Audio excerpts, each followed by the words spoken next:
morning. I'm at Biscayne National Park, South Florida, and I'm getting ready to do the Jones stand-up paddleboard trip with the Biscayne Institute, and I'm at the Dante Fascelle Visitor Center. We're meeting here at 8:30 in the morning. Then we take a half an hour boat out to one of the keys where there's this cool lagoon and river in quotations, and we stand up paddleboard in that area. It's gonna be amazing. It's mid-January, it's about 60 degrees right now, so I have all kinds of clothes with me. Cold, hot, everything in between. But I'm excited. I'm gonna go pick up my tickets at the visitor center.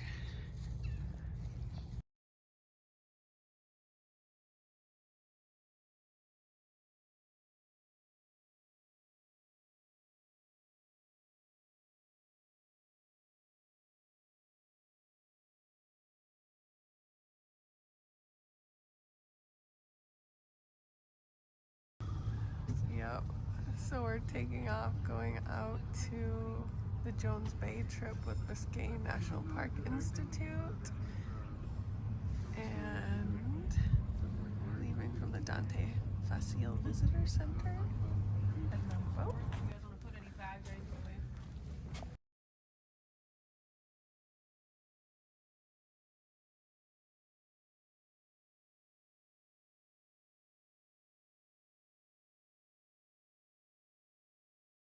When I got out there that it seemed to, yeah, the different. Oh, you can see Miami. Is that what you're doing too? Perfect. You want to give us Somewhere over there. Where are you by already? It's beautiful.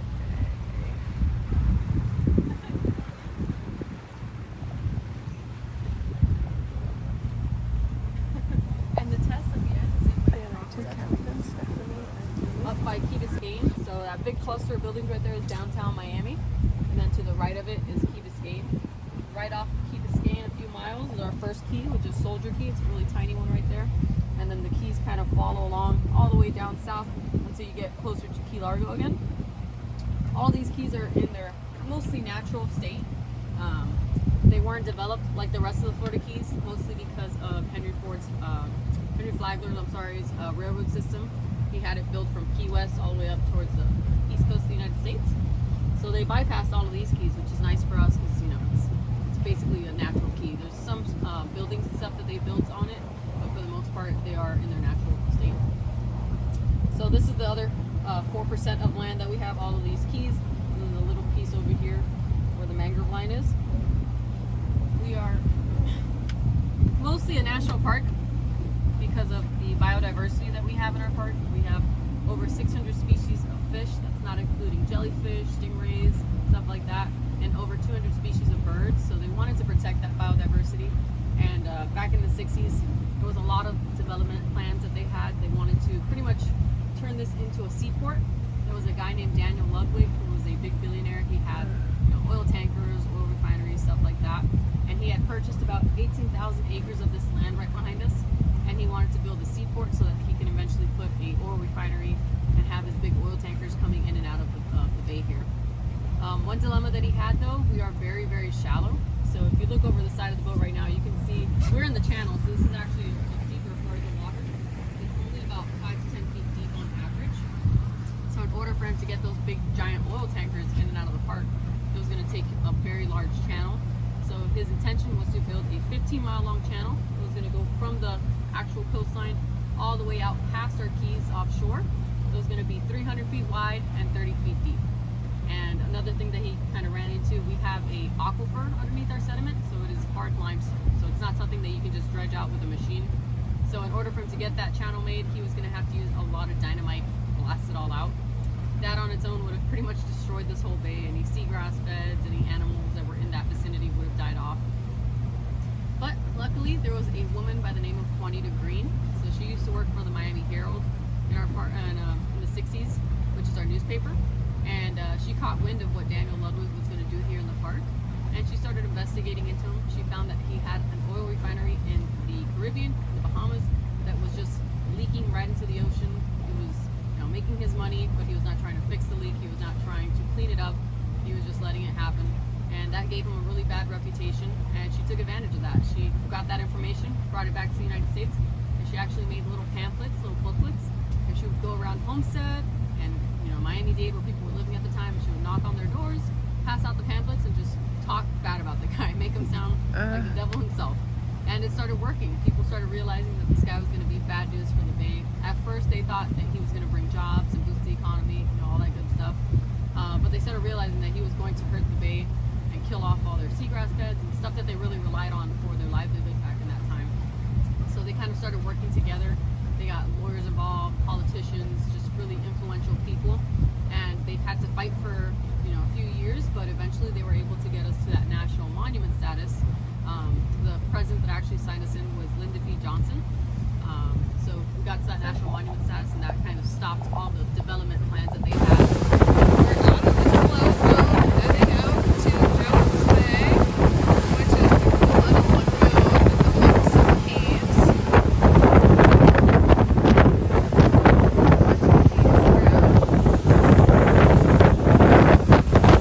Nice day. Only about 65 degrees right now. Should be some I to see your right some as well, and then some dolphins. right Videos are better. Yeah. Because you're not going to take a picture. It's really hard. In Oh. Flamingo, it's great because they come right up to the boat and they're like super curious. Oh, here's one right here. It's coming right towards us. There's a dolphin right by the boat. Are they pretty curious? Yeah, they are. Yeah. It depends what they're doing. A lot of times they'll be feeding and they're a little more curious at that point. If they're mating though, they don't really like people coming around them. Oh shit, that one's like right Wow. up to the boat. That's cool. In Never seen them do that. Yeah, they can move. It, like I said, depends what they're doing. If they're mating, they really don't want people around. And you'll see them slap their tail on the top of the water, kind of telling people like, "Go back up." get away. Oh, look at this. Wow, that's so cool. He's like, "Who are you?" It's. Do you know the difference between a dolphin and a porpoise? I've always thought they were the same thing. A Dude, dolphin and a porpoise. I've seen them. Okay, this is like crazy. I've never seen them do that.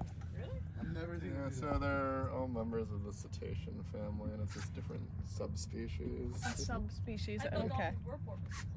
though. I think it's just like It's like a naming scientific- convention because it's all like the same Yeah. family, and Ah. some are just wow. Wow, look at that. Two of them right here. Because whales Wow. aren't considered porpoises. it. Right, but I'm just gonna let you guys know that you guys are lucky because I've never seen them do this. That's cool. You're just unlucky because they do I'm it just- all the time. Maybe because they know, dude. They know. They know I'm here. They know. In Flamingo, they come up to the boat all the time. Definitely the ones out here are never this curious though. I've never really had the ones out here come around the boat like that. In Maine, we have porpoises. Well, people call them porpoises. And kayaking, they come right up next to the boat, and Like, they hey, you got any snacks? they swim next to you. That's Which cool. is so cool. I guess porpoise kind of is the umbrella term for all kinds of dolphins. Oh, okay. 'Cause you have like bottlenose dolphin. Right, and then they fall under the toothed whale family with like the killer whales. Yeah.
He was really famous here though for breaking the world record for fastest boat on the water. He had a boat built with 2 jet engines put into it, and he actually raced it right across Biscayne Bay right there where we just came through at about 120 miles per hour. Wow. So just to put that into perspective, we were maybe going 25 miles per hour at the fastest the whole time. So very, very fast. The last person to own it privately was who was a famous singer. He was actually really good friends with President Nixon. He actually got investigated for the whole Watergate scandal. I don't think anything ever came of it. He didn't get in trouble for it, but they definitely looked into him. After that, when we became a national monument, eventually these keys were sold over to us and became our property.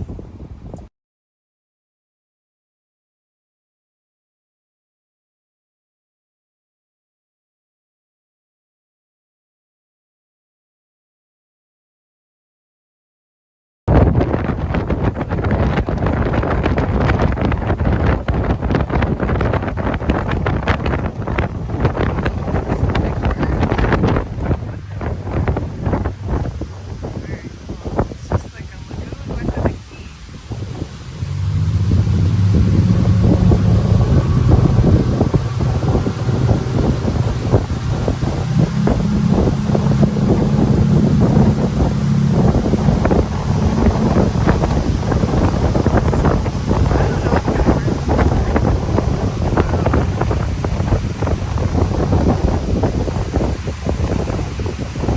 This is gonna be a fun trip.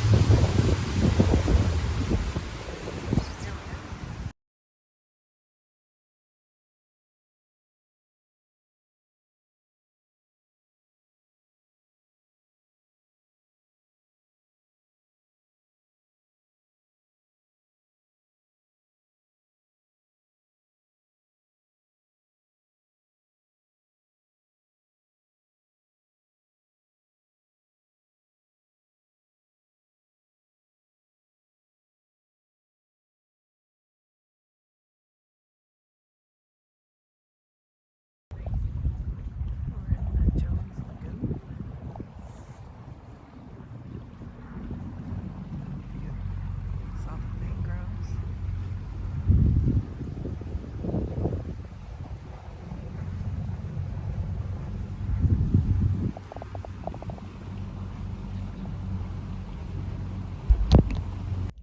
I just got in the water on the stand-up paddleboard.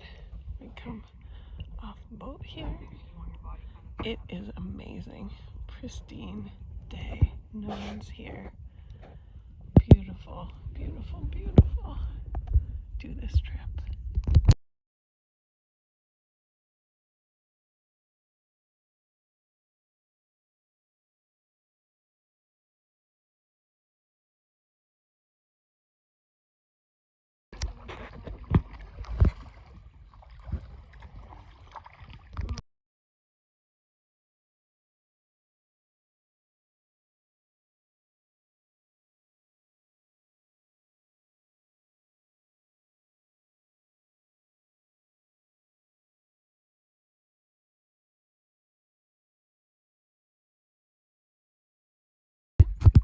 They're growing their roots and plant themselves down, and then that's going to be pretty much the first stem of a new mangrove. So all of these smaller ones, you see how it's just one little shoot sticking out? Yep. Those are growing by weeks. So you guys will probably go on a find one that it's not really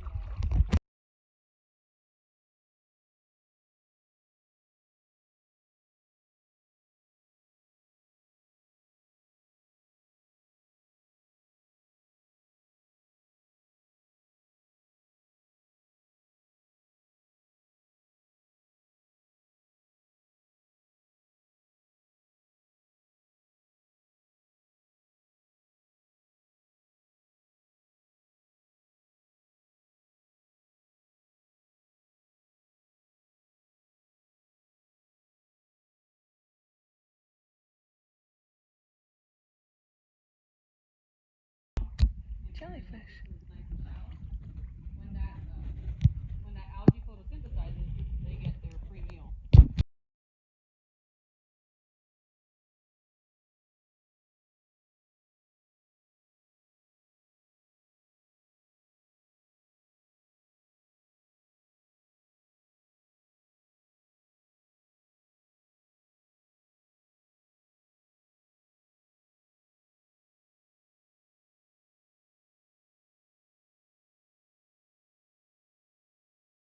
I'm going into one of the tunnels here. I see some coral. Fire coral will sting you. There's some beautiful purple corals too. And lots of these little tunnels. Very cool.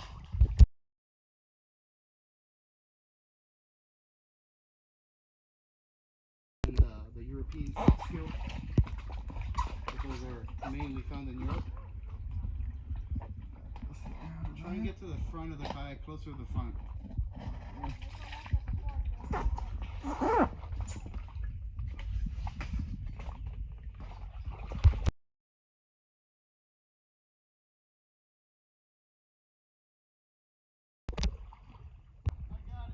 Oh, good. There's where we just came out of. And we're heading into these tunnels.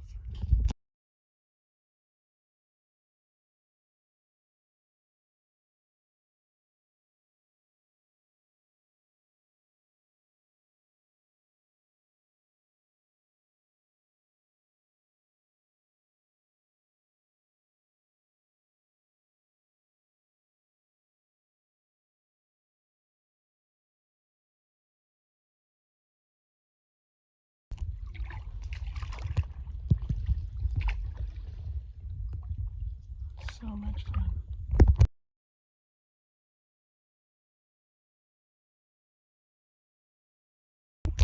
Here you can really see the mangroves. Tight squeeze.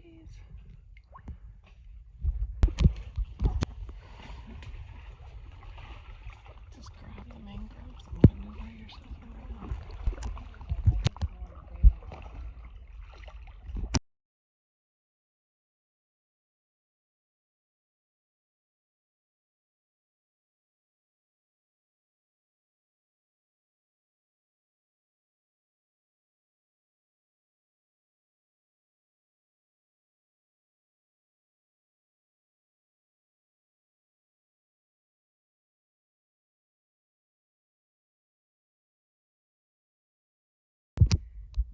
So this trip is absolutely spectacular. No one is here. We have all of these mangrove lagoon to ourselves. Paddleboarding around. Beautiful. No trash, no people, no sound.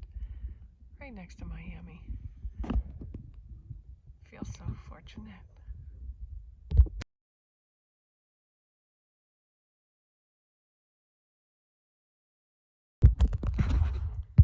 These are little jellyfish. They look like snowflakes on the bottom of the water. We got to pick one up and hold it. When you flip it over, it looks like a jellyfish, but from here, it just looks like a snowflake.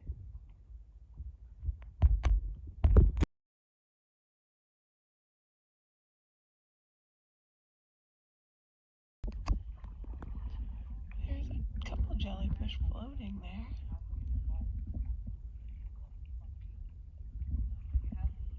Some of those others. Those are black.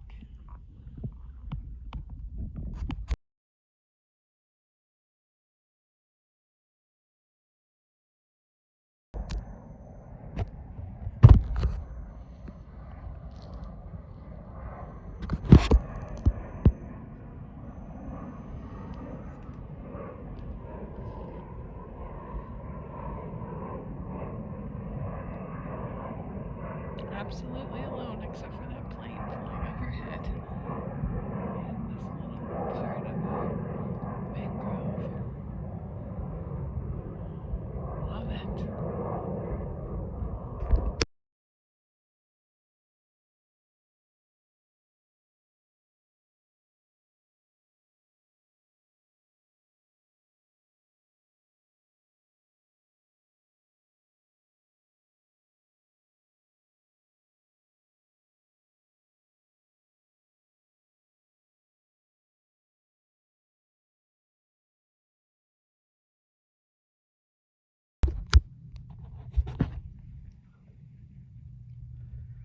The way the light comes down those tree leaves, the mangrove leaves, looks like it's alive. Of course, it is alive.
Yeah. Yeah.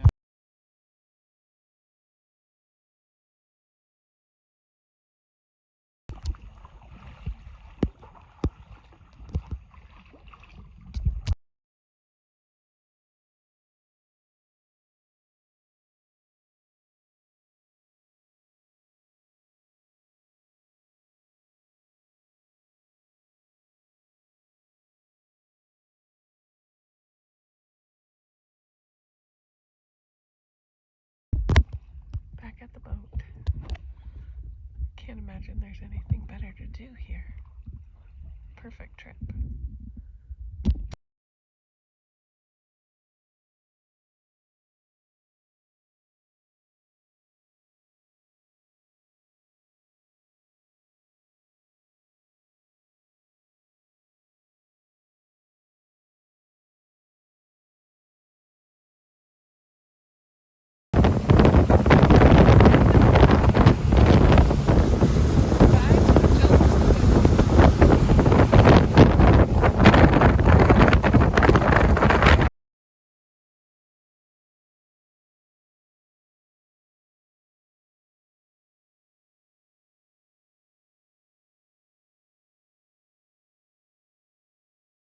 You see a bunch of the big iguanas hanging out on the mangroves here because they have a lot more sunshine, direct sun. I see some hanging out there.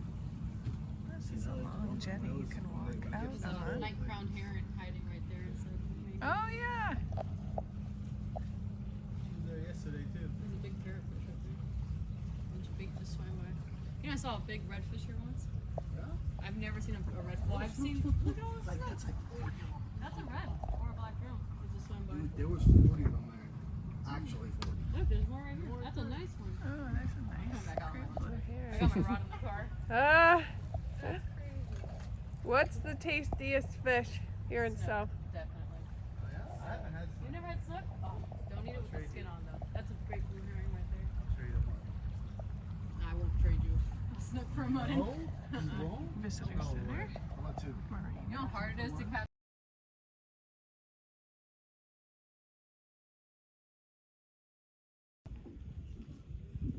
So, right off the Dante Fascelle Visitor Center, which is right there, there's this really nice boardwalk that goes out into a jetty quite far. Not quite sure how far, maybe half a mile that you can walk out. So I'm gonna do that walk. I saw it when we were coming in on the boat, the jetty, and people walking on it. Looks like there's a bunch of interpretive signs. So I'm gonna check it out. And you can see off in the distance here, there's Miami. Let's check this boardwalk out.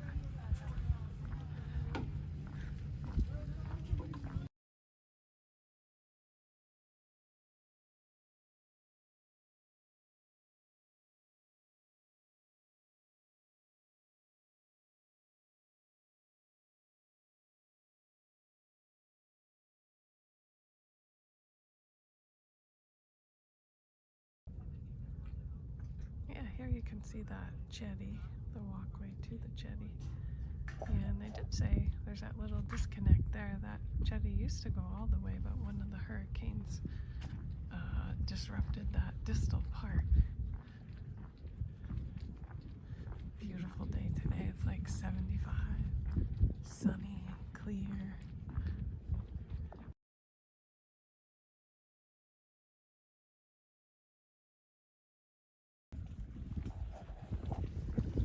And this is the jetty portion of the trail. It's nice, you get all this limestone here, full of fossils, and interpretive signs.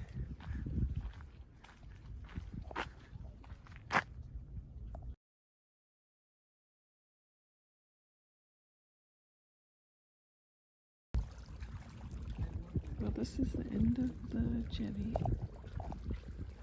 Looks like some fishing happening here. See up in Miami. Way in the distance you can see the Boca Chica Key. And did the stand-up paddleboarding is over there. Some of the mangroves off the coast.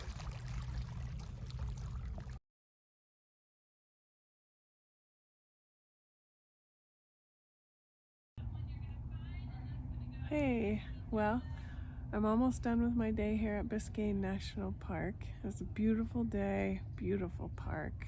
The stand-up paddleboarding at Jones Lagoon was spectacular. You might be able to see Miami in the distance here. Certainly in all my travels to national parks, I've learned the power of what one person can do. And in the 60s, a businessman wanted to turn this Key Biscayne into an oil refinery and connect it to the mainland over there, Miami, with a dredged causeway where they would dig down 30 feet, basically destroy this ecosystem. Well, a woman named Juanita Green got word of this and researched this gentleman and found he had owned a lot of oil refineries throughout the islands and was just letting the oil leak, and just started going door to door, handing out pamphlets, telling people about it. And she collected a group of other politicians and people to fight for this land, and it was eventually saved. So Juanita Green really contributed to this becoming a national park, and the environment being preserved for all the wildlife and for us to use here in the future. And another gentleman named Sir Lancelot Jones, who the Jones Lagoon was named after, his family bought some of the northernmost keys, I think in the late 1800s.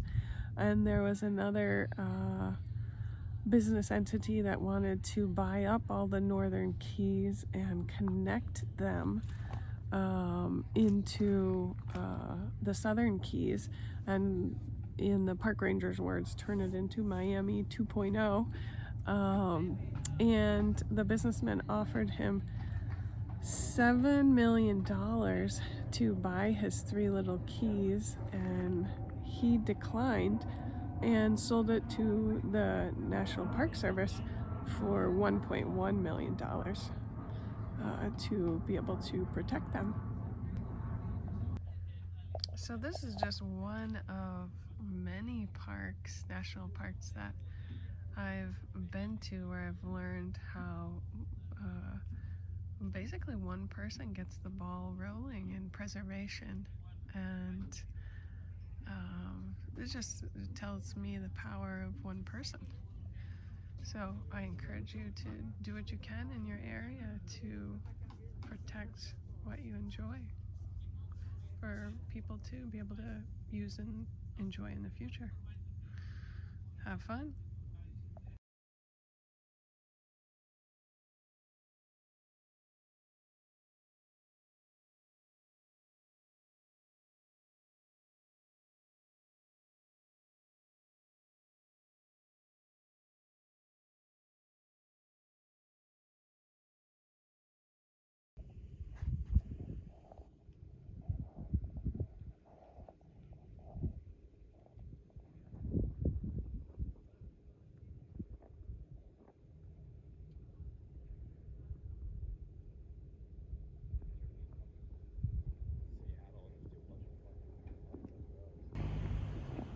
Well, here's the entrance into Biscayne, and I just noticed this street sign.